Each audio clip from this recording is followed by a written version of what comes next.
প্রতারণা চক্র হাতে নাতে ধরল স্থানীয়রা। ঘটনাটি পূর্ব বর্ধমান জেলার শহর বর্ধমানের 5 নম্বর ওয়ার্ডের ইছলাবাদ কিরণ সংঘ এলাকার। অভিযোগ, এলাকারই এক মহিলা, তিনি কৃষ্ণকালী সাধক নামে পরিচয় দিয়ে কৃষ্ণকালীর উপাসনার নামে বিভিন্ন উপায়ে বহু টাকা উপার্জন করতেন। বহু দূর দূরান্ত থেকে আসতেন সাধারণ মানুষজন। তার নাকি আছে একটা ইউটিউব চ্যানেল।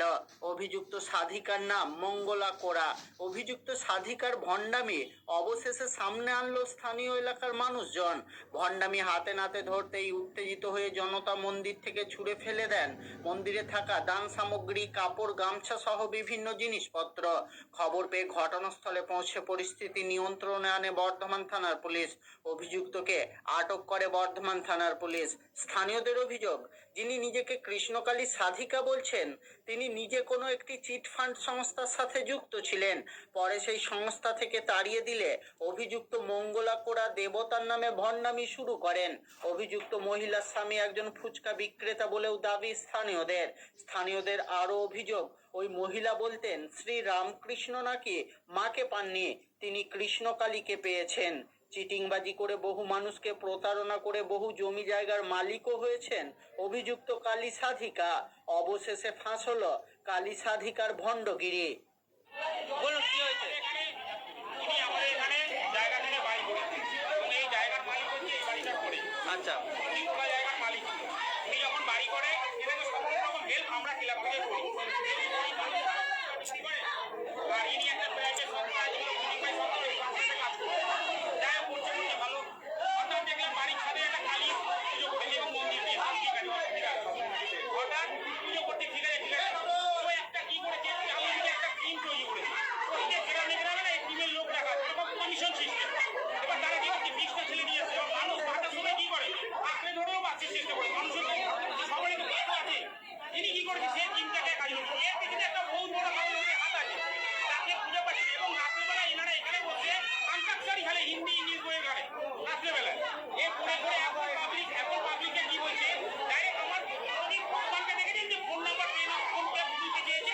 উনি ডাইরেক্ট বলছেন আমার ফোন পে নম্বরে টাকা দাও, গুগল পে নম্বরে টাকা দাও। এই যে বলছে না, যা আমাকে দিয়ে যান, সব ভাব বাকির কথা সব নিজেরা পয়সা খরচ করে করেছে। কারণ পরিবারে টাকা কামাচ্ছে তো, 3টে জায়গা অলরেডি 1 কোটি টাকার জায়গায় কিনে নিচ্ছে অলরেডি। গিয়ে এগুলো কিনে করে এবারে যত মানুষ বসবাস করে, ভগবান তো পাওয়া অত সহজ না। এটা সহজ কি? এটা কইটা আগে সম্মান করে এত নোংরামি করছে, ডাইরেক্ট করছে এবং এরা ফটো বিক্রি হচ্ছে। নিচ্ছে এমনি কি জানে, এনে ভগবানের নামে কি জানে না, ফটো বিক্রি হচ্ছে।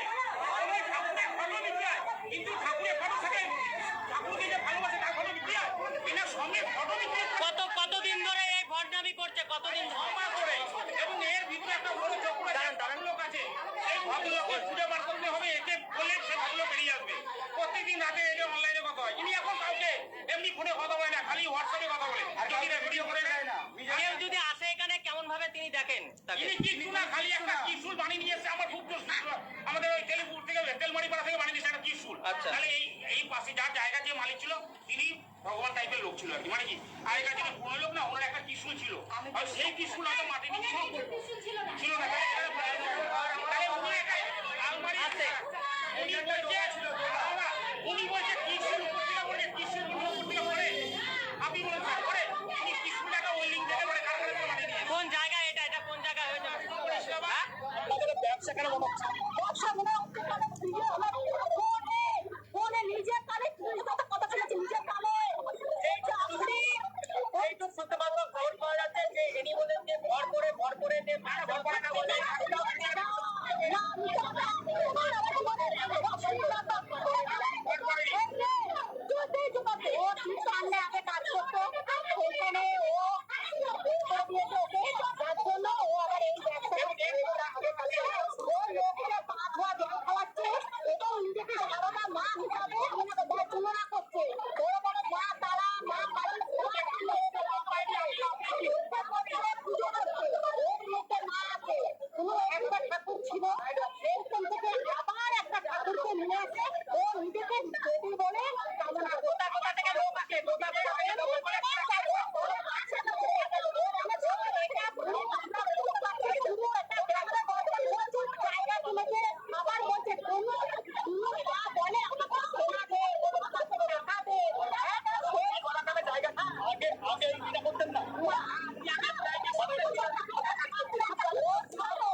সারাদিন দেখতে দেখতে দেখতে দেখতে আমরা তবে কখনো আসবে আমার নাম প্রতিবর্ষ আমার এখানেই আমি মায়ের এখানে সেবা থাকি না এখানে কি কাজ করেন আপনি? এখানে কি করেন? এখানে মায়ের সেবা আপনার যেটা অভিযোগ হচ্ছে এখানে আপনি সরকারি কোনো কাজ করেন? এখানে আপনি সরকারি হিসেবে কিছু কাজ করেন? এখানে মন্দিরে সেবা করতে আসি বল আমি কিচ্ছু না বল পিঠে মায়ের সেবা করতে কোথায় যেতে হবে বলছি বল পিঠে আমি কিচ্ছু আমি এখানে নেই। আপনার বাড়ি কোথায়? কি নাম আপনার? দেখলেন আপনি বলুন, আপনারা তো ভক্ত, আপনারা এসেছেন। ওই যে এসেছিলাম, তারপরে বিশ্বাসে এসেছি, হ্যাঁ এসে দেখলাম গন্ডগোল। বলুন। ঠাকুরের বিশ্বাসে এসেছি, এসে লাইনের খুব গন্ডগোল, ফ্ল্যাটের লোকেরা গায়ে গরম জল ঢেলেছে, আচ্ছা ঢেলে আমাদের তাড়াবার চেষ্টা করছে। একদিক দিয়ে উঠে গেছি, আর দিকে বসেছি, আর একদিকে ঢেলেছে আবার এরকম করে আমাদের সাথে ফ্ল্যাটের লোকে। তারপরে ভেতরে গিয়ে লোক মানে তারা অনেক মেয়ে ছেলেরা, চিনি না, দেখলাম লোক তারা বলেছে যে এ করতে